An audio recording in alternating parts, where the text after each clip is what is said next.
Friends, இன்னைக்கு நம்ம என்ன பார்க்குறோன்னா அணில் நூடுல்ஸ் எப்படி செய்யறதுன்னு பார்ப்போம். வெங்காயம் தக்காளி இல்லாமல் ஃபஸ்ட்டு கடாயை வச்சுக்கோங்க. தேவையான அளவு தண்ணி ஊற்றிக்கோங்க. தண்ணியை கொதி வந்ததும் மேகி பவுடர் ஆட் பண்ணிக்கோங்க. அதுக்கப்புறமா மேகி போட்டுக்கோங்க.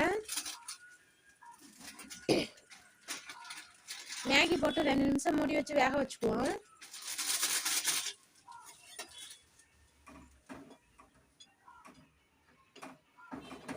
மூடி போட்டாச்சு ஃப்ரெண்ட்ஸ்.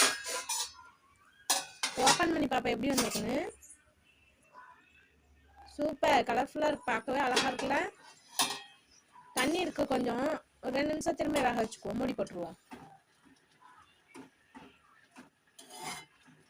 இப்போ எப்படி இருக்குன்னு திறந்து பார்ப்போம் ஓப்பன் பண்ணி. சூப்பர், வாவ், ரெடி ஆயிடுச்சு மேகி. அவ்வளோதான். இந்த வீடியோ பிடிச்சிருந்தா லைக் பண்ணுங்க, ஷேர் பண்ணுங்க, கமெண்ட் பண்ணுங்க. மறக்காம என்னோட சேனலை சப்ஸ்கிரைப் பண்ணிடுங்க ஃப்ரெண்ட்ஸ். பாய்.